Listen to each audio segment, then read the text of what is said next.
네, 씻고 먹고 맛보고 즐기는 취재중 진담. 여러분의 금요일 저녁을 책임지는 취재중 진담 주인장 휘 기자입니다. 반갑습니다, 여러분. 오늘은 저하고 함께했던 허재무 MC의 허재밀 하루 휴가를 보냈습니다. 여러분들 저 혼자 있다고 너무 서운하게 생각하지 마시고요.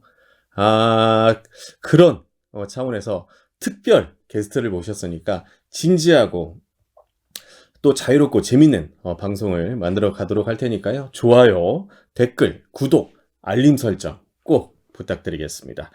자, 22대, 그러니까 4월 10일 치러지죠. 22대 총선 선거가 벌써 40여일 앞으로 다가왔습니다. 더불어민주당 또 국민의힘 등 거대 양당은 말이죠. 공천 작업에 이어서 총선에 나설 후보들을 속속 확정 발표를 하고 있습니다.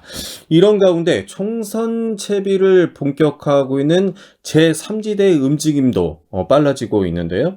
제3지대 관심을 받고 있을까요? 관심을 줘야 할까요? 그래서 특별 손님을 모셨습니다. 바로 육선의 국회의원을 지내셨죠? 국회 부의장을 역임하셨습니다. 이석현 새로운 미래 고문님 모셨습니다. 반갑습니다. 예, 반갑습니다. 예. 이렇게 정치 구단, 정치 고수, 네, 이석현 고문님을 실물로 제가 또 영접할 수 있다는 게 저한테는 굉장히 마음이 새롭습니다. 저도 초청해 줘서 감사합니다. 어떻게 서울에서 지내시는데 내려오는 길은 좀 편하셨어요? 예, KTX 타고 왔어요. 요즘은 예전에 비해서 상당히 많이 이제 서울이나 이제 지역을 내려가는 게 좀 편해졌다고 아주 편해졌죠. 정말 아주 잠깐이면 오니까요. 수시로 왔다 갔다 합니다. 지금도. 제가 이제 전라북도 사람이 네. 저기 멀리 경기도 안양까지 가가지고 거기서 국회의원을 6번 했잖아요. 하고 거기 부의장도 하고. 네. 그리고 이제 요새는 이낙연 대표와 네. 함께 이제 새로운 미래당 지금 고문을 맡아서 활동을 하고 있어요. 네. 그동안 이제 바삐 지냈어요. 왜냐하면 새로운 미래 창당 준비위원장으로 새로운 미래당 창당하기 위해서 전국의 시도당 대회를 다 치르고 다니고 바쁘게 지내다가 요즘은 좀 그래도 좀 그때보다는 덜 바쁜 편입니다. 그래서 불러주니까 아이고 철길도 마다하고 오는데 2시간도 안 걸리는 거리 바로 왔습니다. 고맙습니다. 저희한테도 이제 반갑고 고마운 손님, 또 지역 고향의 선배이시기도 한데요. 그래도 이 방송을 시청하고 있을 우리 구독자, 우리 많은 주민 시민분들께 도민 여러분 반갑습니다. 전라북도 익산 사람이 멀리 천리타양인 안양에 가서 이렇게 6번이나 국회의원 당선하고 한 데는 우리 도민들의 멀리서의 성원이 크게 힘입었습니다. 많이들 전화도 걸어주시고 우리 지역 경기도 안양 유권자들한테 이렇게 부탁드리시고 해서 그동안에 많이 감사했습니다. 어쨌든 제가 전라북도를 위해서 일이라도 좀 보탬이 되는 일 없을까 했었는데 좀 신당 만드는 일을 하다 보니까 요즘은 또 제가 전북 출신이라고 자꾸 당에서 전라북도 좀 자주 가서 우리 신당 PR 좀 하라 이렇게 제가 압박을 많이 받아요. 그래서 전라북도 담당처럼 지금 돼 있습니다. 그렇습니다. 그래서 기회 있으면 불러주시면 자주 와서 우리 도민들 뵙고 인사 여쭈려고 그럽니다. 그렇습니까? 아무튼 오신 거 환영하고요. 저희 또 취재중 진단 포차에서 한 잔 짠 하시죠. 반갑습니다. 반갑습니다. 자, 전북 익산에서 이제 태어나시고 전북이 고향이시라고 이렇게 말씀을 직접 하셨는데 사람 이석현에 대해서 좀 궁금하거든요. 먼저 알고 싶은 게 익산에서 태어났고 성장 시절, 학창 시절 이 전북 익산에서는 좀 어떻게 좀 보내셨나요? 제가 태어나가지고 북일초등학교 익산에 거기 이제 다니다가 일이 동조학교 들어갈 때 참 어려움이 많았어요. 왜냐하면 저희 집이 농사지었거든요. 거기가 영등리, 지금은 영등동이라고 하나요? 거기에 이제 고구마 밭이 많을 텐데 고구마 농사 짓고 참외 농사 짓고 우리 아버님이 제가 이제 학교 갔다 오면 중고등학교 때는 거기 일도 도와줬었죠. 그러니까요. 근데 이제 초등학교 때 우리 형이 병이 나가지고 막 4년 동안이나 입원 생활을 했어요. 병원에서. 네, 익산시 호남병원이라는 데서 4년 병원 입원 생활하니까 그 시골 살림에 동토를 다 팔았죠. 우와. 아주 어려울 때 제가 이제 이리동중학교 합격을 했어요. 그러니까 그때는 입학금 있을 때 아닙니까? 예. 근데 이제 입학금 낼 돈이 없었어요. 학교를 못 들어가게 돼 있어요. 중학교를. 중학교를. 그런데 이제 6학년 담임 선생님이 자기 이제 봉급을 다 털으셔가지고 그걸 내줬어요. 그때 입학금을 내줘서 제가 동중학교 입학을 할 수 있었어요.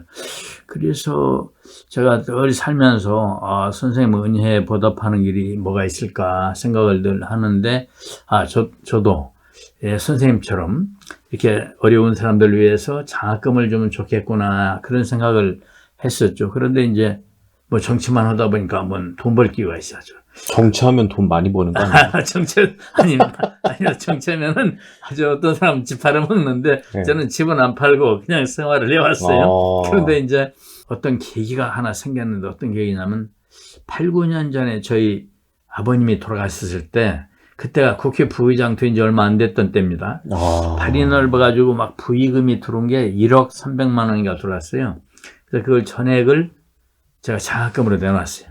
내놨더니 이제 그 얘기를 듣고 주변에 많은 독재가들이 그걸 한번 장학금 주고 말 게 아니라 좀 저걸 하자. 이걸 장학재단을 만들어서 지속적으로 주자 해가지고 만들어진 게 봉주장학재단. 봉주장학재단. 저희 봉자 주자가 저희 선친의 이름입니다.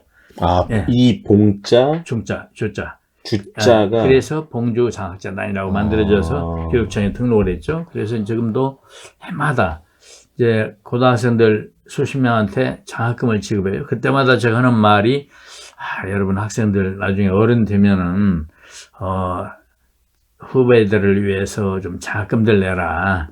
그러면 그게 대대로 그 좋은 뜻이 이어져 내려가면 얼마나 우리 사회가 풍요롭고 아름다워집니까? 그래서 늘 그 얘기를 하고 있어요. 저는 그걸 제가 지금도 뿌듯하게 생각해요. 그러니까 성장 시절에 예. 이 형님의 어떤 질병과 사고로 예. 집안이 휘청거렸는데 그 과정에서 이제 은사님의 덕택으로 학교 진학. 그럼 중학교 진학을 못할 뿐 봤어요. 그거를 다시 이제 비로소 사회에 갚기 위해서 제가 그 부의금 전액을 내놓고 장학재단 만들어서 지금 제가 내려가니까 얼마나 제가 평생 한 일 중에 국회의원 6번 한 것보다 그게 더 좋은 일인 것 같아요. 저한테는 아주 현관. 학창 시절의 그런 에피소드 추억이 있다고 하면 또 이제 제가 이제 우리 이석현 고모님의 뒷조사를 좀 해보니까 예. 또 고등학교는 익산까지 이제 익산에서 나오시고 예. 대학 시절부터 그 20대 젊은 시절을 서울에서 보내게 됐어요. 또 특히 지금 뭐 김대중 대통령 그랬어요. 님과 이제 면담 만남 인연을 맺게 됐는데 그 과정도 좀 궁금해요. 제가 이제 남성고등학교를 졸업을 하고 공부를 좀 열심히 했어요. 그래서 그 서울대학교 법과대학을 바로 입학을 했죠. 법과대학을 들어가서 다니는데 처음 사람이 서울에 가보니까요 너무 빈부격차가 많이 느껴지는 거예요. 사회문제에 눈이 떴어요. 그러면서 이제 학생운동을 좀 했어요. 그러다가 잡혀서 재판도 받고 군대도 갔다 오고 그랬는데 결국 졸업을 했습니다. 근데 서울대 법대를 졸업을 했는데 그때는 대부분이 다 그 사법고시 판사검사 되는 때였습니다. 그러니까요. 서울대 나오면. 근데 저는 그때 이제 그 젊은 마음에 오기가 좀 있어요. 나 박정희 차에서 내가 판사검사 벼슬하기 싫다 이런 게 있어가지고 공부를 좀 못하신 건 아니에요? 공부는 제가 잘했어요. 그래요? 대모하면서도 낙선장학금이라고 장학금도 받고 다니고 그랬어요. 그랬는데 이제 그런 오기가 생겨가지고 남들 그때는 절에 들어가서 고시 공부할 때입니다. 나는 안 들어가고 이제 있는데 마침 현대건설이 그 사원 모집 광고를 냈대요. 그래서 현대건설에 응시해서 그 현대건설 다녔어요. 현대건설 다니고 있는데 아까 이제 김대중 대통령 선생님 만난 인연 얘기하라니까 히스토리가 좀 있습니다. 그래서 이제 현대건설을 입사를 하셨어요. 입사를 하고 해서 다니는데 다니다가 뭘 만났냐면 서울의 봄, 요즘 영화 있죠? 예. 80년 서울의 봄을 맞았어요. 그때 제가 뭘 하고 있었냐면 연청이라고 민주연합 청년동지라고 청년단체를 전국으로 만드는 일을 선배들하고 하고 있었어요. 그게 뭐냐면 직선기한 하자. 지금까지 통일주체 국민의 좀 체육관 선거 했는데 이제 제대로 하자. 이런 거 하는, 그리고 직선기한도 하고 또 하나는 뭐냐면은 그 남북 평화통일 하자.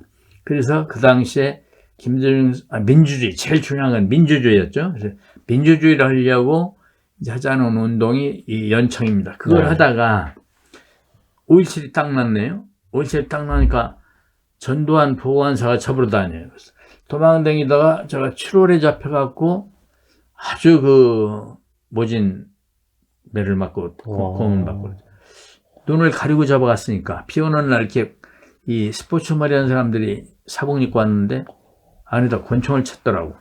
잡아왔는데 이 눈을 가리고 차를 태웠으니까 어딘지 모르는데 시간으로 볼 때 그 남한산성에 보안사 분실이 있었어요. 아, 남한산성. 네, 남한 보안사 거기에 끌려간 것 같아요.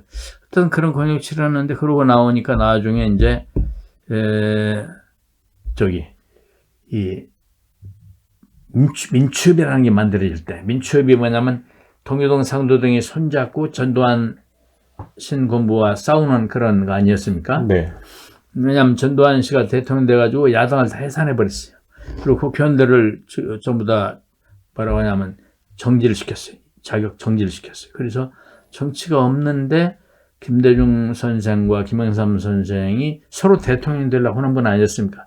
손을 잡고 만든 게 민추협이. 아, 민추협. 그때 이제 전에 연청 그런 전적도 있으니까 저를 오라고도 불러서 제가 직장을 잘 다니다가 그때는 교보생명에서 장차 미래 중역으로 키운다고 막 할 때인데 제가 거기를 노멀로 그만두고 이제 민추협에 뛰어들어서 그게 이제 계기가 됐어요.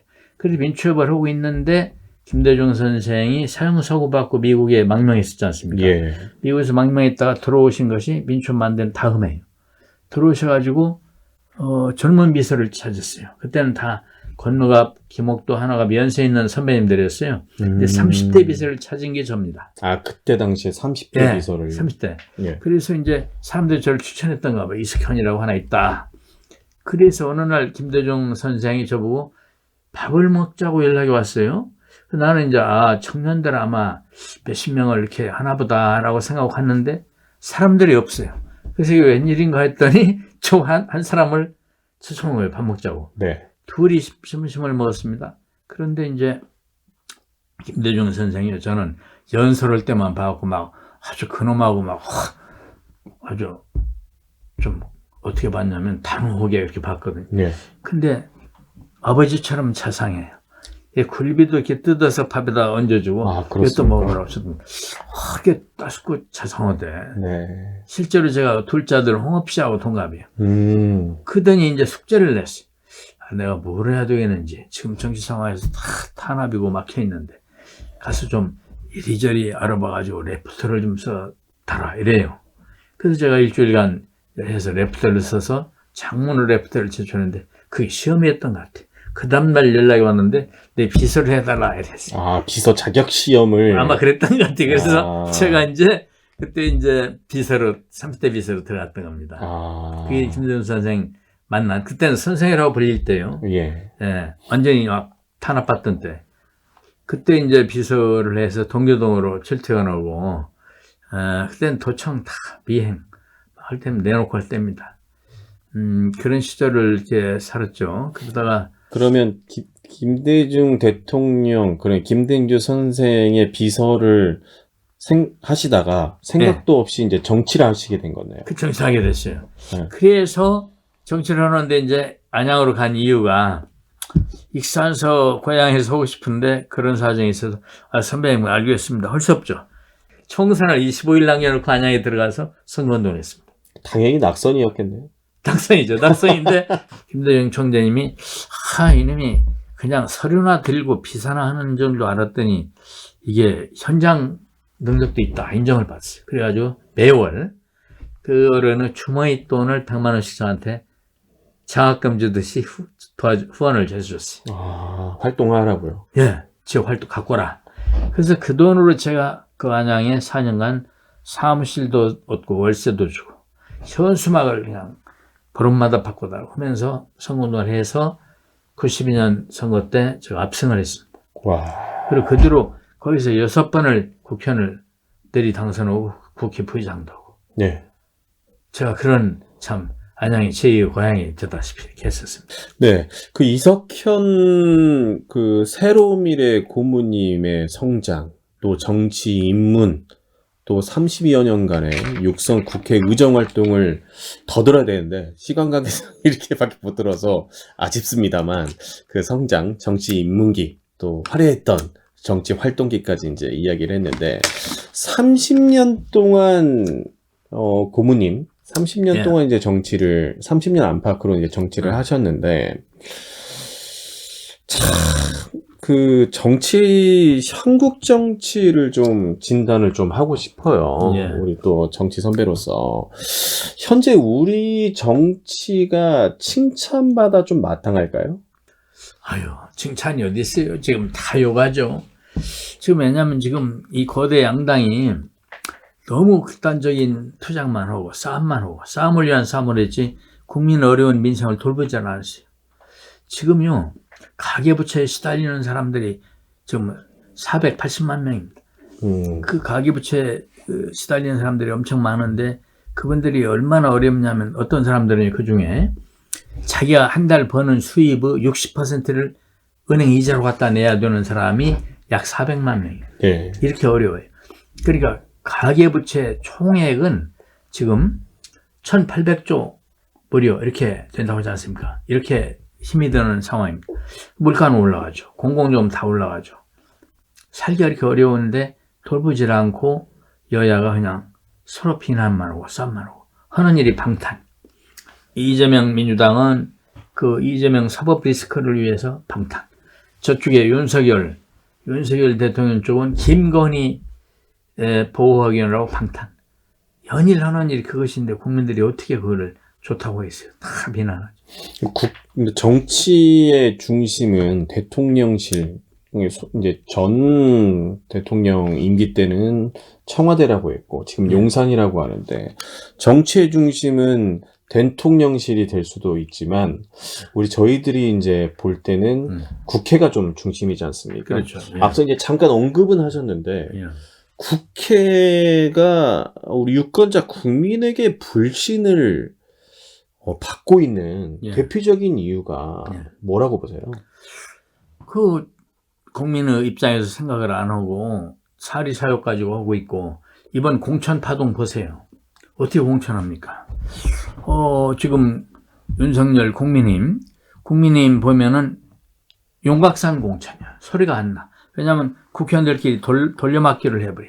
네. 뭐 하나도 컷오프 안 해요. 국회의원들 기득권을 유지하면서 여기 있는 사람 저기로 가라. 그렇게 하면서 소리 안 나는 용각산 네. 아세요? 네. 흔들어도 소리가 나지 않습니다. 그런 공천을 해버리니까 이것이 정치 발전이 한 걸음도 못 나갈 겁니다. 또 민주당 공천 어떻게 했습니까? 퇴행 공천입니다.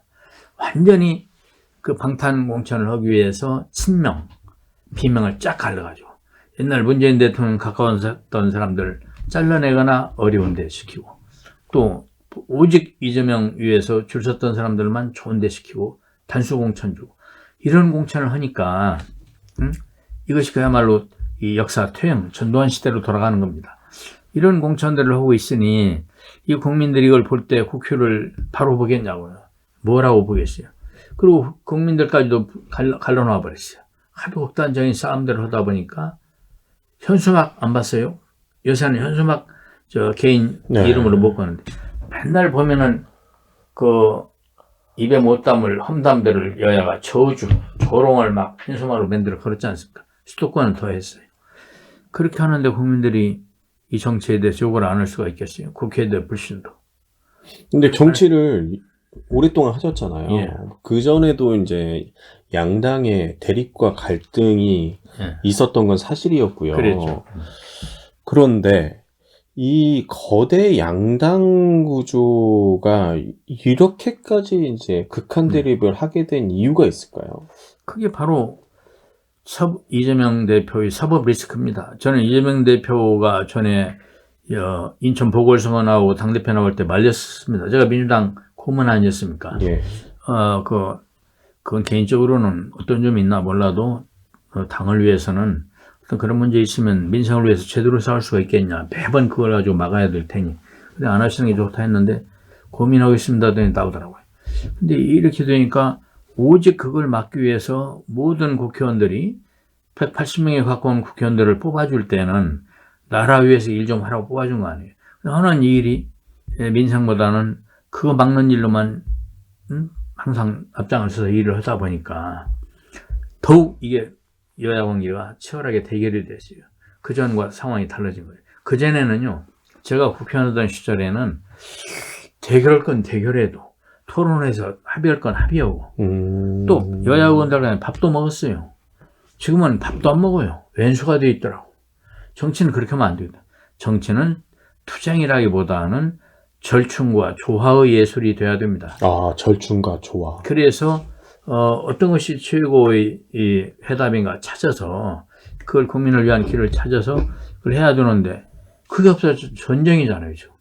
그래서 이것이 동서간의 갈등 부추기고 보수와 진보 부추기고 이러면서 저 싸움터가 되니까 국회가 이 일을 하겠냐고요.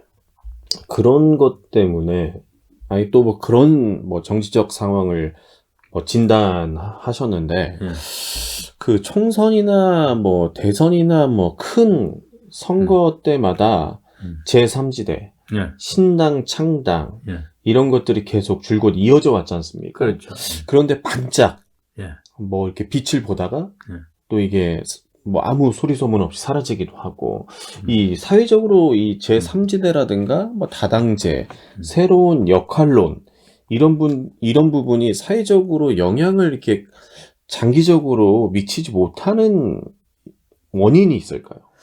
그는 이 제3지대 신당들이 그동안 불신을 많이 사온 것은 두 가지 이유가 있습니다. 하나는 정의당 진보당은 너무 극단에 치우쳤기 때문에 이 중도 대중의 신임을 못 얻었던 거고, 안철수 신당 같은 그 국민의당인가요? 그런 당은 국민의당, 예. 국민의당은 이쪽 저쪽 너무 왔다 갔다 해서 그래요. 쪽에서 일부는 국민의힘으로 여당으로 가버리고 일부는 민생당으로 나왔고 막 이렇게 하면서, 그래서 이게 국민을 보고 앞으로 똑바로 걸어가야 됩니다. 우리 좀 이낙연 새로운 미래당은 그렇게 안 할 겁니다. 오직 한 길로 가면서 거대 양당이 잘못할 때 우리가 캐스팅 보트를 단 30석만 얻어도 국회에서 캐스팅 보트를 줄 수 있어요. 국민의 편에서 때로는 이쪽에 오르면 이쪽을 지지해주고 저쪽에 오르면 저쪽을 지지해주면서 그렇게 꿋꿋하게 나가려면 어디로 갔다 합하고 이런 거 안 합니다. 그래서 이제 300석 아닙니까? 총 10분의 1인 30석만 이번에 얻어도 그런 일을 능히 해내요. 과반수 정당 한쪽에다 몰아준다는 게 민주당 한 군데다 막 150도 넘게 준다거나 국민의힘에 다 몰아주거나 이게 안 좋은 일입니다. 그렇게 보면은 의회 독재가 생겨나요. 지금까지 민주당이 할 수 있는 일 다 할 수 있는 상황 아니었습니까? 180석 가지고. 그런데 엉뚱한 짓 했지 않습니까? 그런 경우에 방패막이 될 수 있는 그런 제3지대가 필요하고 그것이 바로 이제 이 새로운 미래가 되겠다, 새로운 미래당이 되겠다 이런 말씀을 드립니다. 그러니까 이제 뭐 다당제, 뭐 여러 가지 뭐 정치의 극한대를 막기 위한 방안에 대해서 언급을 해주셨는데, 그럼 오랫동안 민주당 안에서 예. 여러 당직을 맡으시고 예. 또 국회 부의장까지 역임을 하셨는데 예. 최근에 탈당을 한 이유하고 예. 그 새로운 미래를 선택 합류하게 된 예. 배경이 있을까요? 제가 12월 7일에 민주당을 탈당한 것은 정말 저로서는 가슴 아픈 일이었습니다. 30년 민주당 해왔잖아요. 네, 30년. 거기서 제가 중요한 일 다 했어요. 중앙위원회, 의장, 전당대 의장, 별거 다 했죠. 그런데 거기서 그걸 당을 벗어나려고 하니까 눈물이 나더라고요. 근데 왜 그래야만 됐냐면은 도저히 민주당에 정의가 없어요. 민주당에 또 민주주의가 없어요. 당내 민주주의가 없어요. 오직 이재명 줄서기로만 다 합니다. 그렇게 안 하면 견딜 수가 없습니다. 개딸들이 달라들어서 SNS에다도 막 퍼붓습니다. 제가 트위터가요, 제 팔로워가 24만 5천 그러시더라고요. 약 25만 명. 예. 페이스북, 인스타그램 다 합니다. 네. 열심히 뭐 하는데요. 조금만 당내 비판을 하면은 달라들어서 그냥 댓글이 빗발칩니다. 저는 그런 현상을 보면서 야, 우리 민주당에 민주주의가 없고 또 김대중 노무현 정신이 없구나. 당에 오직 김대중 노무현 사진만 덜렁 걸어놨지 그 정신이 없으니 껍데기가 중요합니까? 알맹이가 중요합니까? 그 정신을 담아내는 그런 정당이 있어야 되겠다. 그리고 또 제가 이제 이낙연 지금 대표하고 또 서울대 동창 법대 때 친구시잖아요. 친구 아닙니까? 네네. 더구나 이제 제가 동교동 비서를 할 때 그때는 동교동 자택으로 기자들이 출입을 했어요. 그 시절에는 동아일보 기자였어요, 이낙연이. 네. 동아일보 기자가 이 동아일보 이제 왔는데 NY가 상당히 중용하더라고요. 왜 그렇습니까? 물어봤더니 이낙연이는 그때는 동아일보가 지금 조중동하고 달라요. 동아일보만 발언기를 쓸 때예요. 근데 이낙연은 특히 내가 말한 대로 쓰지 왜곡을 안 하네 이러더라고. 그때 이제 이낙연을 봤더니 키가 덜렁 큰데 인물은 나만 못 얻어구만. 그래서 내가 이낙연한테 말을 걸었어. 이낙연이 서울대 법대라는데 학번이 몇이고 따지다 보니까 나하고 김가민 거기서 거기로 오는데 학교 다닐 때 나를 알았다고 하더라고요. 또 그래요. 예. 그거는 70학번이고 내가 71학번이었어요. 네. 근데 나를 알았대요. 어떻게 알았냐니까 나한테 명함도 줬다 이래요. 제가 그때 전국 가톨릭 학생 총연합회 수석 부의장인가 이런 카톨릭 학생. 예. 네. 김대중 선생 총재 비서실부터 그 친구예요. 그래서 근데 이낙연이 외롭게 혼자 서 있더라고. 그때만 해도 당도 만들기 전이요. 외롭게 혼자 투쟁을 해요. 민당과. 그래서 제가 그 옆에 서기 위해서 저 이낙연 신당을 같이 만든 겁니다. 창당 준비위원장을 맡아가지고. 현재 그 민주당의 모습에 대한 실망감이 컸었고, 예. 거기에 그 실망감을 똑같이 인식하고 있는 예. 이낙연 전 대표의 창당과 관련해서 예. 갈 수밖에 없었다. 뭐 이런 예. 취지로 좀 그래. 제가 읽어봐야 될 것 같은데, 그런데 말입니다. 제3지대 빅 텐트론 뭐 여러 가지 이야기 나오면서 분위기가 막 올라가다가 예. 또 설을 앞두고 제3지대가 통 크게 합당 결정을 좀 했었어요. 그랬죠. 이른바 이제 당시에 개혁신당 예. 이름 아래에 제3지대의 중텐트들이 다 모이겠다. 예. 이렇게 합당을 결정했는데 그랬죠. 그런데 불과 10여일 만에 이낙연 전 대표가 예. 합당 철회를 발표합니다. 그랬어요. 근데 이게 뭐 각자 보는 기준마다 시각마다 다 다른 건 사실입니다만 그 3당 제3지대의 통합을 바라는 사람도 있고 아니면 정체성을 더 뚜렷하게 가져야 된다 이런 분들도 있었는데 어쨌든 간에 개혁신당 합당 철회를 새로운 미래가 결정하게 된 핵심적인 계기요. 우선 이낙연 평생 친구니까 이낙연과 의리상 제가 이낙연 신당을 했는데 제가 보니까 안 되겠더라고요. 왜냐하면 이준석 당 따로 있고 이낙연 당 따로 있어가지고 제3지대가 하나가 돼야 좋겠더라고요. 그래서 이낙연 전 대표한테 제가 권했어요. 합합시다. 무슨 어떤 우리가 불이익이 있더라도 하나로 가는 게 좋습니다. 통합의 합당의 구심점 역할을 하셨네요. 내가 통합을 적극 권했어요. 그래서 통합을 합시다 했는데 전광석과 같이 어느 날 했어요. 그걸 어떻게 했냐면은 조건이 안 좋았습니다. 조건은 많이 우리가 불리했어요. 뭐냐면 당 대표는 둘이 같이 하는데 당 이름을 새로운 미래나 개혁신당이 아닌 제3 이름을 지할 거 아니겠습니까? 네. 그런데 이준석 쪽에서 개혁신당 자기 당 이름으로 하자는 거예요. 어떻게 보면 합당이 되는 거 아닙니까? 그걸 따라줬어요. 왜냐하면 통합을 하기 위해서. 통합을 위해서. 큰 전제를. 예. 그만큼 소중했어요, 통합. 왜냐하면 제가 솔직히 말하면 한 달 내에 무슨 원칙과 상식인가 하는 의원들하고 협상한다고 시간을 낭비하니까 무슨 텐트를 쳐가지고 오래 가니까 국민들이 실망했습니다, 그때. 왜냐하면 이놈들이 텐트 속에서 무슨 공천 나눠 먹기로 하는 거예요. 뭐 왜 이렇게 길어? 그래서 지루하면은 신선함이 없잖아요. 아, 그렇습니다. 무엇인가 신선한 충격을 줘야 하지 않겠어요. 그러려면은 국민에게 감동을 줘야 되는데, NY한테 제가 얘기했어요. 우리에게 정책이 없어서 지금 지지도가 낮은 게 아니고 국민 감동을 못 줘서 지지도가 낮은 겁니다. 국민의 감동을 얻지 못하고. 그래서 감동을 주려면 모든 걸 포기하고 그냥 합해버립시다. 이준석하고. 했는데 그때 조건이 너무 안 좋았습니다. 뭐냐면 당 이름도 그쪽이죠. 또 최고위원을요. 말이 4개 주체가 하나씩이지 사실은 3대1이었습니다. 왜냐하면 이름은 말 안 했겠지만 그 4명 중 김종민 한 분만 우리고 3명은 이준석 대표로 가까운 분입니다. 다 실제로 깨어지고 나니까 다 굴러 남았지 않습니까? 그래서 불리한 조건임에도 그렇게 했는데 어느 날 불과 열흘 만에 이준석 쪽에서 뭐라고 하냐면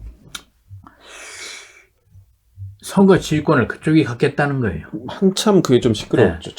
선거 정책과 홍보에 관한 정권을 NY는 좀 빠지고 이낙연은 빠지고 이준석 자기가 가지고 하겠다는 겁니다.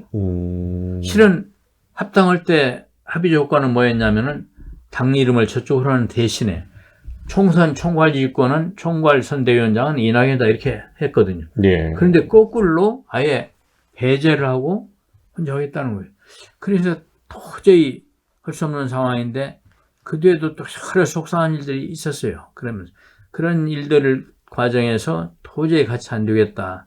그러니까 이낙연이 깨고 나온 게 아니고 저쪽에서 밀어낸 겁니다. 이쪽 과정은. 그래서 어쩔 수 없이 갈려서게 돼서 국민들한테 실망 줘가지고 굉장히 죄송하죠. 근데 개혁신당과 새로운 미래 뭐죠?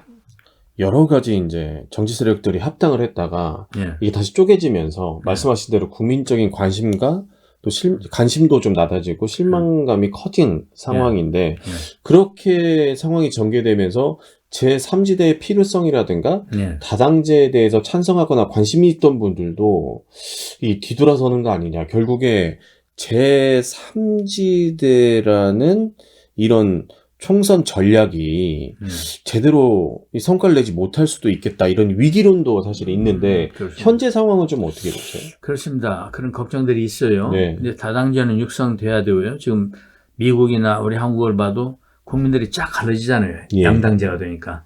근데 독일이나 프랑스 다당제가 복잡한 것 같아도 잘 그때그때 고비를 넘겨가면서 탈배하면서 풀어나가잖아요. 전국을. 그쪽이 훨씬 더 합리적이고 앞으로 그게 육성이 돼야 되는데 그러려면 제3당을 키워줘야 된다 이 생각이고 그리고 특히 호남에서는 이런 점이 있습니다. 호남에서는 지금까지 국민의힘은 많이 싫어하지 않습니까? 그러니까 민주당 후보 내면 민주당 공천증이 바로 당선증이었어요. 거의. 그러면 어떻게 되냐. 민주당 공천을 받아놓으면은 유권자들은 싫으나 좋으나 그냥 선택권이 없이 거기다 대고 찍는 거예요. 지금 올해 22대 총선도 뭐 전북의 경우를 좀 설명을 드리면 그 공천, 그러니까 민주당 경선 후보로 등록된 대상자들은 많지만 실제 다른 당이나 무소속 후보들은 거의 뭐 눈에서 찾기가 어려울 정도. 그게 왜 그러냐면은 특히 호남에서는 국민의힘이 싫고 민주당 오로지 민주당 후보를 다 찍어주다 보니까 실질적인 선택권이 없는 거예요. 싫어도 그냥 그거 찍거나 아니면 기권해야 돼. 그러다 보니까 민주당이 막 지지도가 80% 나오고 이러지 않습니까? 좋은 현상이 아닙니다. 윤석열 대통령 진짜 우리 형편없는 대통령 뽑았어요. 진짜 이런 분인지 모르니까들 뽑았을 거예요, 국민이. 윤석열 대통령 견제는 해야 되는데 오직 민주당만이 견제할 수 있다고 생각하는 건 잘못된 겁니다. 왜냐하면 이낙연 신당이 당에 국회에 진출하면 아까 30석 가지고도 180석 민주당보다 더 큰 일을 할 수 있다고 했잖아요. 이렇게 견제력을 발휘하고 선명하게 싸울 거고 국민의 편에서 도울 거고. 그런데 이제 한번 선택권 얘기를 좀 더 하면은 신당이 나왔어요. 신당 후보가 나와요. 그러면은 자, 국민 이제 유권자 호남 유권자 입장에서 민주당을 찍을까 아니면 이낙연 신당을 찍을까 선택할 수 있는 여지가 생긴 겁니다. 그러면 보다 더 좋은 국회의원을 뽑을 수 있어요. 그리고 지금까지 왜 호남 발전이 없습니까?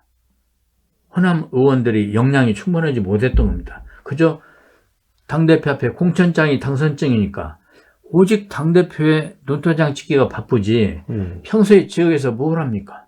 선거 때만 갑자기 몇 달 전에 나타나서 급신거리지 선거 끝나면 또 다시 또 보기도 어렵습니다.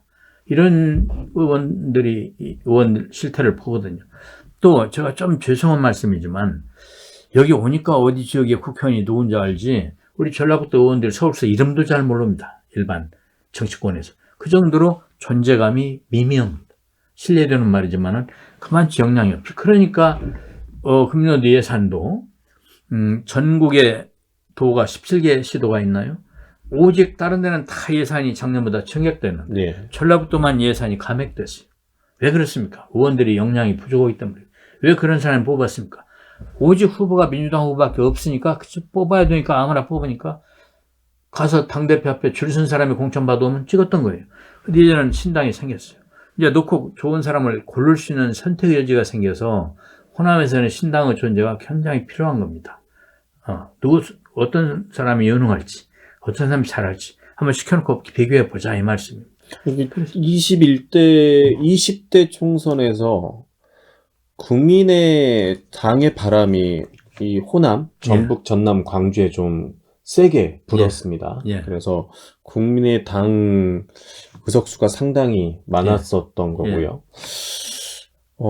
이런 바람이 일었었는데 22대도 좀 비슷한 경향의 바람일 수도 있고 뭐 바라보는 시각은 좀 다를 수 있습니다만 그런데 그 이낙연 전 대표 또 우리 이석현 고모님 전 부의장님을 중심으로 한 이 새로운 미래 그때보다는 파급력이 높지는 않은 상황인 것 같다라는 게 지역의 시각도 있거든요. 실제로 지금 그렇습니다. 냉랭하죠. 그러니까 30석, 30석 국회에서 30석을 뭐 확보하고 또 제3지대, 제3당의 지위를 얻는 게 이상적이고 목표일 수도 있겠지만 현실로 봤을 때는 녹록지는 않은 것 같습니다. 그래서 호남에서 좀 밀어줘야 됩니다. 아까 제가 안양 얘기했지만 수도권에서 여야가 지지도가 거의 비슷한 데가 너무 많아서 우리가 그 호남에서는 국민의힘이 되는 경우는 아주 드물지 않습니까? 민주당이냐 신당이냐 할 수 있으니까 호남에서 좀 많이 성원해줘가지고 그래서 국회에서 작은 씨앗이 큰 일을 할 수 있게 노아의 방주같이 생각하면 됩니다. 그때 그 대홍수가 나는데 각 종자 하나씩 보존한 거 아니에요? 여러 생물의 그 식으로 이 신당이라는 종자를 좀 보존해서 거대 양당이 횡포를 할 때 캐스팅 보트 주고 바른 일을 할 수 있게 하는 그런 것을 호남에서 몇 석이라도 만들어 줘야 우리 정치가 바로 되고 호남 정치도 발전이 됩니다. 호남이 발전 얘기를 제가 했는데 발전이 늦은 것은 저는 그런 바로 제도 민주당 후보 공천장이 당선장인 그런 상황에서 그렇게 됐을 거다 생각합니다. 바른 말을 하기 어려워요. 우리 전라북도만 하더라도 지금 선거구역이 하나가 줄어들 걸로 지금 얘기가 나오잖아요. 네, 그런 우려가 나오고 있죠. 좀 선관위 안은 하나 줄이는 거죠. 국회에서 이것을 막아내서 부결시켜야 되죠. 그런데 지금 전라북도 의원 10명 있지만 누가 국회에서 민주당이 제1당입니다. 남자를 여자로 바꾸는 일 말고는 뭐든지 할 수 있는 제1당인데도 이재명 대표한테 가서 이거 막아내야 됩니다. 이거 부결시킵시다. 했단 말 들어본 적 있어요? 부결 안 되고 있잖아요. 민주당 1당입니다. 국민의힘 1당이 아닙니다. 그런데 이거를 못하고 있잖아요. 이게 왜 그렇습니까? 오직 당에서 논두장 찍고 눈치 보는 그런 정치들 하니까 그런 것이에요. 진짜 도민을 위해서 총대 메고 일해줄. 그렇지 않아도 전라북도가 지금 어려움이 많은데 전라북도를 대변할 의원이 하나 줄어버리면 더 어려워져요. 이런 걸 할 수 있는 그런 의원들이 만일에 신당이라도 하나 뽑아놓는다면 신당 눈치 보여서라도 그렇게 못할 거예요. 고모님이 나오셔야 되는 거 아니에요? 이번 총선에서? 저보고 나오라고 익산갑으로 갑자기 예정이 없던 말씀을 하셨어요. 그거는 우리 NY 캠프에서는 이낙연 대표랑은 저한테 그래요. 고향이 전라북도 익산이니까 얼마나 소중하냐. 가서 가서 해갖고 10개, 전라북도 10개 지역을 순회하면서 지원 유세도 하고 바람을 좀 일으키면 좋겠다 이런 얘기도 해요. 근데 지금은 실은 제가 전국유세를 다니는 쪽으로 방향이 잡혔어요. 아하. 왜 그러냐면은 전라북도 10개 지역도 돌아야 되고 수도권도 돌아야 되고 이렇게 하자. 그래서 저보고 이제 지금 요즘은 그런 얘기를 안 해요. 않고 좀 자주 가서 전라북도에 자주 가서 좀 이렇게 사람도 만나고 각 후보들 각 지역의 조직 세력들도 만나고 이렇게 좀 해주시자 지금 이러고 있습니다. 전북 출신 아무튼 정치인으로서 그렇다고 하면 예. 새로운 미래가 추구하는 가치, 이념, 예. 정당의 목표 우리 유권자들에게 좀 설명을 좀 해주시죠. 그러니까 새로운 미래가 예. 왜 필요하고 예. 새로운 미래는 어떤 가치를 추구하는 정당입니까? 우리 새로운 미래는 아까 다당제 필요성 얘기했습니다. 무엇보다도 이제 특히 특권 정치, 그러니까 정치인의 특권을 없애자는 그런 것이 우리 제1의 목표입니다. 무슨 얘기냐면 불체포 특권 예. 이거 우리 없애겠습니다. 국회의원이라도요 사법 대상이 됐으면 그렇게 그냥 무조건 국회의원이니까 나는 가서 체포 안 되겠다. 이거 안 되는 겁니다. 그거 막니라고 불체포 특권 그거 체포동의안 부결시키라고 연일 국회가 동원되는 그런 폐단을 없애야 됩니다. 우리는 그 불체포 특권 포기할 겁니다. 또 의원 세비 대폭 삭감할 겁니다. 의원 세비도 물론 의원 세비가 지금 충분한 건 아닙니다. 그렇지만 우리 국민 어려운 형편을 볼 때는 세비 삭감해야 되고 명예직으로 생각을 해야 됩니다. 먹고 사는 건 각자 알아서 먹고 살아야 돼요.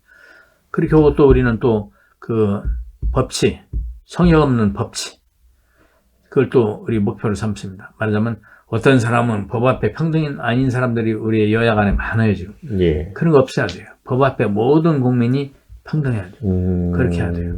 그리고 다당제, 그리고 민생, 그리고 우리가 뭐 공약이나 이런 걸 비슷하게 얘기한다면 아직 세부적인 공약은 나중에 하겠습니다만은 무엇보다도 지금 이 복지를 높여야 돼요.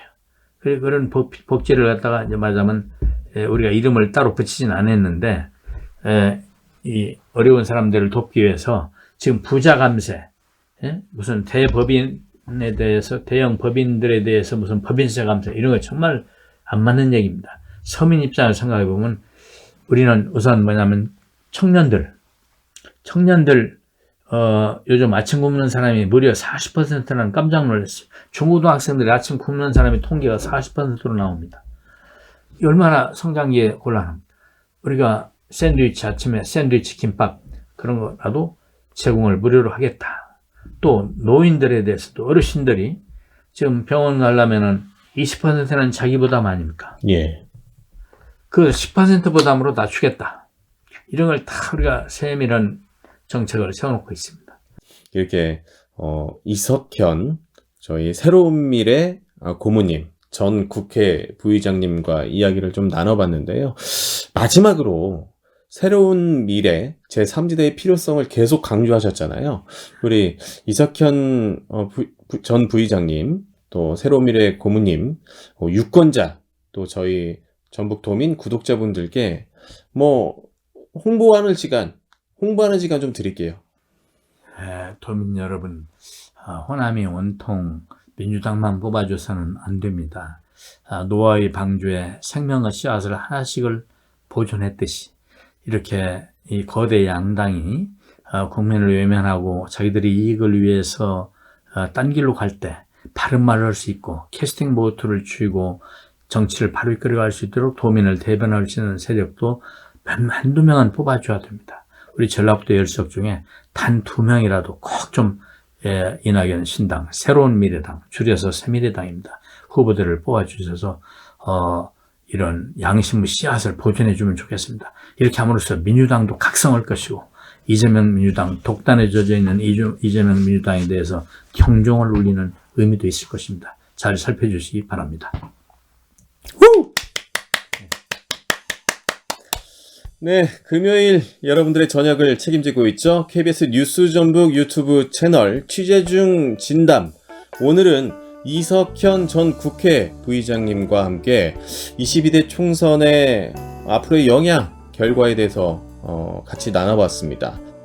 저희는 또 다음 주 금요일에도 찾아뵙도록 하겠습니다. 자, 긴 시간 함께 해주신 여러분 감사드리겠고요. 새로운 미래 잘하고 있는지, 여러분들이 도움을 주실 건지 도움을 받을 건지 판단해 보시면 될 것 같습니다.